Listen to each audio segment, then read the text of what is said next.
क्या नाम है? मेरा नाम साक्षी मिश्रा है। क्या घटना हुई आपके परिवार में? मेरे साथ घटना हुई है, मेरे यहाँ पे पड़ोस में शादी थी, तो मेरे भाई और ताऊ जी सब लोग गए हुए थे शादी में। वहाँ कुछ बहसबाजी हो गई, तो कुछ लोगों ने फ़ोन करके बताया कि वहाँ कुछ बहसबाजी हो गई है। तो मैं और मेरे पापा घर पर थे, समय रात के 11:15 समथिंग हो रहा था। हम लोग भागते हुए गए, जो मिलन वाटिका बिल्कुल पास में ही है, ज़्यादा दूर नहीं है। तो हम वहाँ पहुँचे, हम सुलह करने पहुँचे, तो हमसे किसी ने कोई बात नहीं करी और हमारे ऊपर अटैक करना शुरू कर दिया। 7-8 8-8 लोगों की भीड़ एक एक जने पर, एक एक आदमी पर चढ़े हुए थे, ऐसे दानवों की तरह उन्होंने इतना मारा।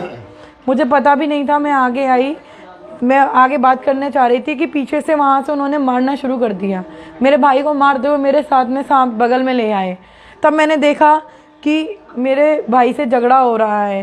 ताऊ वगैरह मेरे सब लोगों को देखा तो इन लोगों की ब्लीडिंग हो रही है। उन्होंने भारी भारी शादियों में जो लोहे की करची से पूड़ियाँ वगैरह निकालते हैं, वो इनके सर पे मारी है। इनके इतना गहरा घाव है, इनके ब्लीडिंग हो रही थी। मेरे फादर के ब्लीडिंग हो रही थी नोज़ में, मेरे नोज़ पे, यहाँ पर उनको मारा गया है। उनके सर पे भी निशान थे। और ये जो कनपट्टी पे यहीं इतनी ज़ोर ज़ोर से आदमियों ने मारा। वहाँ एक नहीं 1000 दरिंदे थे। उन लोगों ने इतनी बुरी तरह से मारा, ये नहीं देखा कि कौन सा आदमी किस एज का है, क्या है, और सब ऐसे दानव की तरह उन पर टूट पड़े। और जब हम लोग वहाँ से निकल कर जा रहे थे, कुछ नहीं हो रहा था, मैं अपने घर वालों को फ़ोन कर रही थी।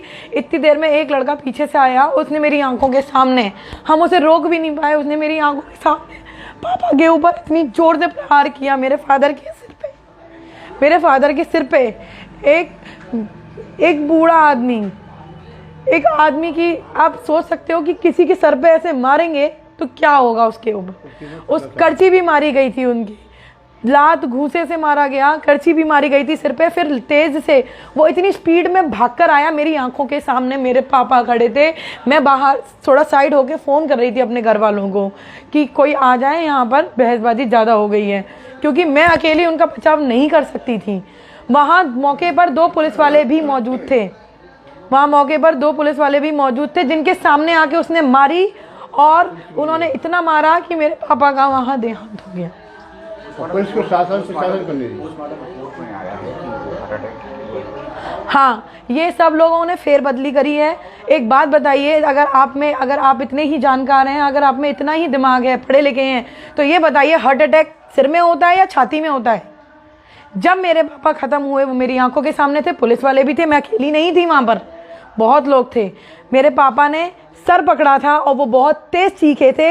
हार्ट अटैक में कोई आदमी चीखता नहीं है, मुझे बता दीजिए किसने चीख के कहीं बताया हो।